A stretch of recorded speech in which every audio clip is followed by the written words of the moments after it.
everyone and welcome back to my channel. So as you may have seen if you've watched some of my recent videos, I have recently just been on a holiday to Krakow. So today I wanted to film a little Krakow recommendations video. When we were doing lots of research for the holiday, there is so much information out there, and rightfully so, because there is so much to do, so many places to eat, so many places to go for drinks. It is a little bit overwhelming, and especially if you're only going on a short trip like we did. We went for 3 nights. This is my recommendations of personally the things that we did and my ratings to fit into a short window. I would personally say that if you were going to Krakow and you wanted to do everything, I would definitely stay for at least 4 nights, maybe longer, because there is honestly so much to do, so many museums, so many attractions. But I'm going to explain to you today what we did when we went and my recommendations. If you would like to see more about what I'm talking about in this video, definitely go and check out my Krakow vlog, because I vlogged everything that we did when we were there, so you can see a little bit more of what these activities have to offer. If you like the sound of something and you want to have another little look at what it looks like. I also did lots of my research on TikTok. TikTok is brilliant for finding different things and what other people think of different things and prices and all that type of thing. There's definitely a lot on there. I have 2 TikToks on my page, one dedicated to food and one dedicated to places that we visited and activities, and so I'll leave them in the description down below, but my handles are all the same as what this YouTube channel is. So my TikTok, my Instagram is mollylou_xo. So I'm going to start off with general advice about going to Krakow. So the first thing is accommodation. We personally stayed more towards the Jewish quarter, which is outside of the old town where the main square is. Personally, I think this is a better place to stay. Not only is your accommodation cheaper, it's also in a really nice, quiet area of Krakow. The main town can get quite busy, especially at night time and on the weekends when people are out drinking. So if you had a hotel around that area, you may be dealing with some noise if you did want to go to bed early. That is another thing about the city itself. It doesn't really matter where you stay, in my opinion, as long as you aren't completely outside the town of Krakow. On the map, it looks quite big, but for us personally, you could definitely walk from one side of the city, of the main city of things to see, one side to the other side in about 50 minutes. So if you were either side, you can walk either distance. Where we were staying, it was, so Old Town was like here with the main square, and the Jewish quarter was down here. We were kind of about here, so we were slightly closer to this area, but it really didn't take us long to get up into Old Town. I think it took like 20 minutes. I mean, we are also quite fast walkers, so if you had mobility issues or anything like that, it could take you longer. But there is also a lot of transportation available in Krakow if you didn't want to walk. There are trams running constantly, and we didn't take them, so I'm not quite sure how they work price-wise, but plenty of people were taking them, and I presume you could probably find out some information like that on the internet or, again, TikTok. But how we got around by Bolt. So we were recommended Bolt, apparently because it's just cheaper than other taxi services, and it's really easy. So you just download the app on your phone. It works exactly like Uber does in the UK. You order your ride, you pay through your phone, and it was really cheap and really reliable. So I would definitely recommend that if you're wanting to get around by car, then go for Bolt rather than a taxi or other organisations. Just our personal experience. Another thing in the general category is we would recommend to not travel during peak times if you can help it. So we travelled in the Easter holidays. That is purely just because my mum works in a school, so she only gets school holidays off. I am at uni, so my holidays, I do get a little bit of time either side. My holidays are mainly in the main UK school holiday time. We also went very, very close to Easter too. Well, we flew back on Good Friday, but again, that was purely just because we knew we had to go during Easter because of other commitments we have going on through the year. So we only had a small bracket of time we could go. But during the peak times, it is very, very busy. There are people everywhere. It doesn't really affect you too much getting around in the towns, but as I will go on to explain with your places to visit, when you are booking your tours, if you book during peak times, you have more chance of your tour getting cancelled, which we were really lucky and we didn't, but we know so many people who had their tours cancelled. But you then can't go on to buy tickets from the vendor because the tickets are booked, so you're a bit stuck, and the things that you wanted to see you won't be able to go and see. So my personal recommendation is, if you are travelling to Krakow, go in non-peak times. Just off the back of what I was saying about tours being cancelled, this is really common when it's busy.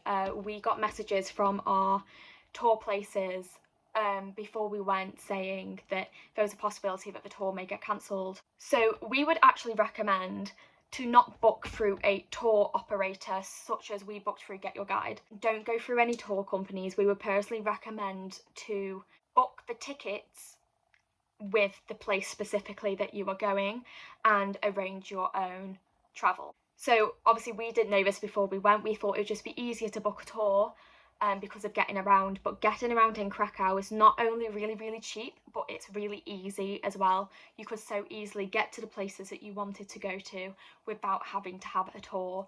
So I would recommend that unless you are going in a really quiet time and you know that places aren't going to be booked out, then we found that it would have been so much easier to just book our own tickets and make our own way there and sort all that out, because then you have the definitive that you are actually going on the tour. How it works from a tour operator is what we can find out is that when you book your ticket, they don't actually book your tickets when you book. So you'll have your confirmation. They sort everything out basically the day before. So booking your tickets will be done just before you go. Sorting your travel out will be done just before you go. So you are at a massive risk if it's a really busy period that they then find when they go to book your tickets a week before, a couple of days before, that there's nothing left and they have no option to cancel your tour, which then leaves you in the position where you then can't book your own tickets because all the tickets are sold out. From what I can discover, that's how it works. From what I've heard, that's how it works. I could be completely wrong, but I do know a lot of people who had their tours cancelled, so I would just be very aware of that. Just a bit of general on food and drink before I delve into that section more. Food and drinks in Krakow, what we found was really cheap. We were eating out most days for about £10–15 each, and that included a meal and a drink, which obviously in the UK it would come to a lot more than that. And bear in mind, these places were like proper restaurants, not like takeaway fast food that was even cheaper, but eating in a proper restaurant, you can get a meal for about £10–15. If you were buying that in the UK, I reckon you'd be looking at about £30–40 for the meal that we got in Krakow. However, I will say, if you're wanting to travel more on a budget, I would definitely look at eating outside of the main square. So I would recommend, if you're wanting to do it more on a budget, look elsewhere for food, and also have a look online to see what the prices are before you go. A lot of the restaurants that we could discover, some of them had menus on the outside but not prices, so I would definitely just double check your prices before you go if money is something that is a concern for you. So now I'm going to move on to the second category, which is places to visit. You could go on and on about things to see and things to do in Krakow. There is so many. Everywhere you go, there's a museum, there's a shop, there's a tour, there's the river with the boat rides, there was a fairground when we were there. Like, there is so much to do, so much to see, and if you're going for a long period of time, you'll be able to see it all, but you definitely cannot fit everything in 3–4 days. It's impossible. We were doing 20,000 steps a day, and there I still had a massive list on my phone of things to do which we didn't get round to doing. So I will just go through everything that we did personally so I can give you my personal experience on the things that we did, and then mention a couple of places where we had recommendations from other people but we didn't get to go on and do it. The first place we went to was the salt mines. So the salt mines are about a half-an-hour drive outside of Krakow, so we did book a tour for this. So what I will say about the salt mines is it's just a really cool experience. So if you don't know what they are mines made out of salt, really deep under the ground. I can't remember how deep they go down. There is so much in there. It's not a conventional mine. That's what I thought of. I thought I'd be going down with a little head thing on and a light and I'd just be in a mine. But they've done so much around there that it's kind of like a museum under the ground as well. There's so many sculptures, and they have little like shows that they've made down there, not with people, like with lights and and stuff. And what I will say, our tour guide who we had on this tour was incredible. I can't remember her name, but she was brilliant. So we went on the English tour and she was so funny. She knew so much. I learned so much being down there and listening to her. I would say it's definitely something that you should do. I think our tour was about 4 hours long, so it is a slightly longer tour, but obviously you have to get all the way down and then go all the way through the mines before you can then come back up. There's like underground lakes in there, there's like a cathedral and church down there. Like it's really, really cool.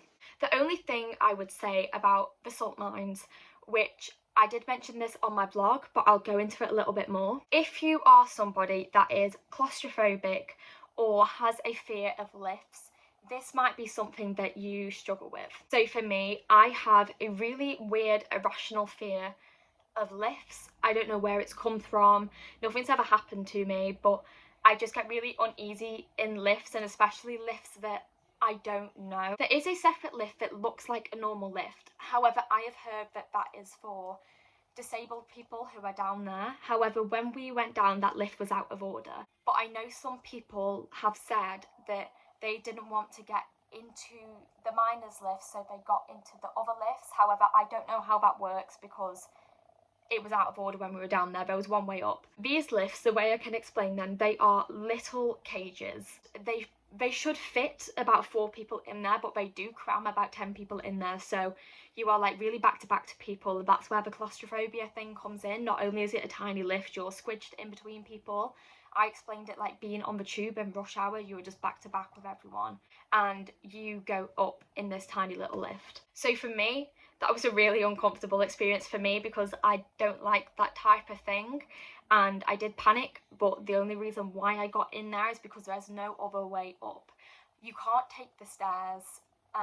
There's literally no other way up. You have to go up in a lift. So I would just bear that in mind. If that is something you have a really, really strong fear of, and you know that you would not be able to get into that lift, then I would consider that, because there's no other option. You have to go up through that lift. So just bear that in mind if that is something that you struggle with personally. So another thing we did was Schindler's Museum. I'm so sorry, I never say that right. I know I'm pronouncing it completely wrong. Couldn't actually film in there, so none of this is on my Krakow vlog if you would like to see it. However, I have got some photos on my Instagram and on my TikTok if you want to see some photos. I think this was a really good thing to do as well. You learn a lot more about the history of the factory and what was going on there at the time. However, I would definitely say it definitely wasn't my favourite thing that we did when we were there. It's only about an hour and a half, 2 hours, depending on how long you stay in there, so it's a shorter thing to do. But for me personally, I just didn't enjoy it as much as the other things that we did on the trip. But I am also not a museum-y person. I don't enjoy museums that much, so that could be why. But for me personally, there is other things that I would recommend other than this museum. Another thing we did, which I know a lot of people go to Krakow for, is the Auschwitz-Birkenau tours. So this was one of the things that I felt like I had to do when I was there, and I am so glad that I did do it. It's hard to find the right words to explain this tour because it definitely wasn't an enjoyable experience, but it's something that I'm really glad that I did. I just think it's really important to, obviously we learn about the history in our schools, but it's really good to actually go and see it, because it hits so much differently when you are there and seeing things than to seeing photos. Like, nothing compares. For me personally, it was the highlight of my trip because I've always been really interested in that side of history and history in general. What I will say is it is a very emotional tour for obvious reasons. There were a lot of people there who were emotional, and that is normal and accepted, but I will say that for some people they just can't handle that type of thing, and that is also okay. But I would personally recommend the camps tour, as it was the highlight of my trip. For me, it was my favourite thing that I did, and for me, I think it was really important to go and see it, and, you know, also just like pay respects to, you know, the people that did lose their lives there, and all of that type of thing. It's really hard to find the right words to talk about it, but yeah, I would definitely recommend to go and do that. So another place that we went to was the Jewish quarter, Jewish ghetto area of the town.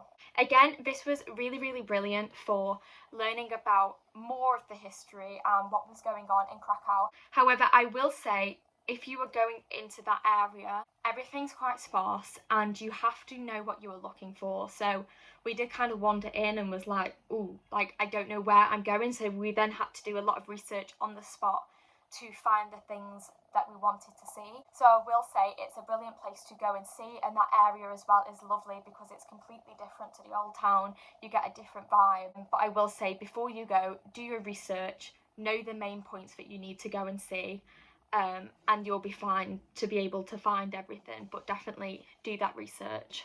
And another place was the main square area. So for me, I loved this. This was another highlight of my holiday.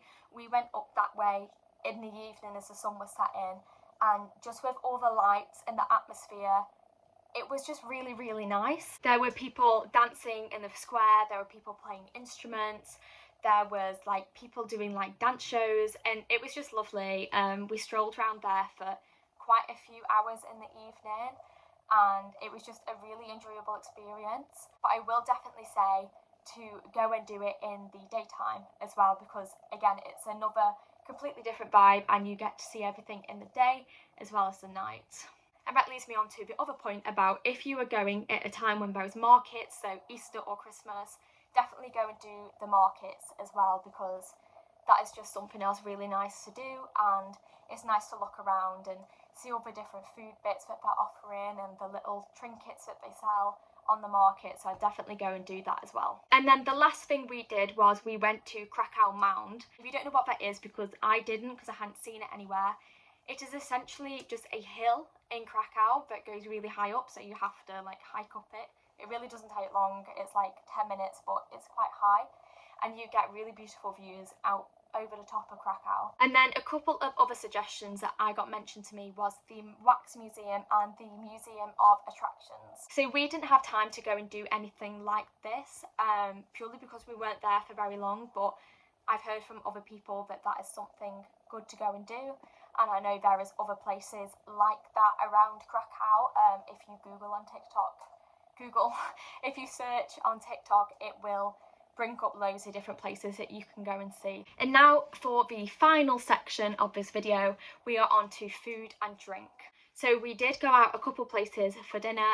We didn't really go out for drinks. Me and Mum had a glass of wine somewhere, and we did also cook in our accommodation as well. So we could have ate a lot more, but we were trying to do it on a budget, so we didn't go out to as many places as we could have done. But here are some of the places that we went to and my recommendations. So for dinner, we went to a place called Mumu's, which I believe is like a steak and burger house. They do actually have, I think, 3, maybe 2 of these restaurants in Krakow. And all I can say is I really, really recommend it. I think I paid about 10 to 15 pounds for my meal, and I got a burger and we had a glass of wine with that as well. The food just tasted incredible and the portion size was massive. So if you were looking for somewhere to eat, I would definitely recommend going there. We also went to a place called Nap Nap Cafe for breakfast. Again, I got this recommendation off TikTok, but I am so glad I went, and I understand why everybody's raving about it on TikTok. The food here was incredible. So I got a bagel. It had bacon, omelette, barbecue sauce, had loads of different things in it, and Alex got an English breakfast. My mum didn't get anything because she wasn't hungry. Oh my god, just incredible. Just so nice. Like the food, it tasted incredible. The portion size was huge, absolutely huge, and it cost me £10. An English McDonald's breakfast costs you more than £10. So just the value of the food in this country is incredible. Like for the price and the portion sizes and the taste, it was so good. So if you were looking for a breakfast recommendation, I would personally really recommend Nap Nap Cafe. Now on to some fast foody bits. On our first night, we didn't want to go out to eat because we were knackered from travelling, so we went to Domino's. Now I will say the food tasted great. Domino's standard, it was incredible. However, what I will say, I don't know whether it was just the time that we went. We waited an hour and a half for 3 pizzas, which is insane, because normally when you order a Domino's here, it's with you within about 45 minutes to an hour, and that's with delivery. And it wasn't that busy in the restaurant either. Now, I don't know whether that is a like Polish thing, that their Domino's works different to our Domino's and the waiting times are just longer, or whatever, or whether it was just our specific Domino's that we went to on the day. I know that, you know, things happen in the hospitality and things can take longer, but I will say, if you were looking for some quick food, Domino's maybe isn't your shout, because we did have to wait quite a while. If you are prepared to wait a while for your food, then it tasted brilliant. There was nothing wrong with the food itself.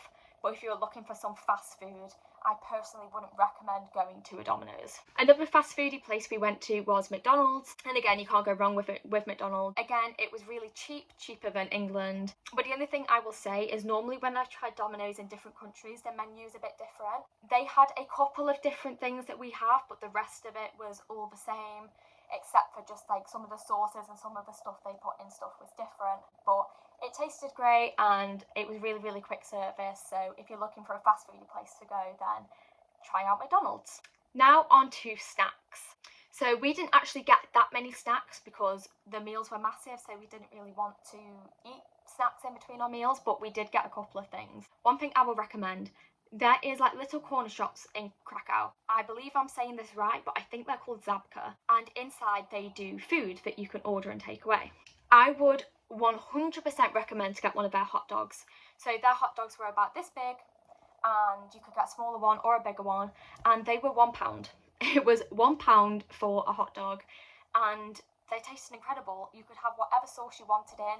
It was ready within 2 minutes, so if you just want a little snack for on the go, definitely go there and try that out. Also, we had some ice cream. I cannot pronounce what the ice cream place was called, but there is tons of little ice cream shops around, and again, they're also not a bad price for a scoop of ice cream. So I think if you're going to Europe, you always have to have Europe ice cream, because it's just better than UK's. It just is, sorry, but it just is. And a couple more recommendations that we didn't try, but I know people have said is nice, is the chimney cakes.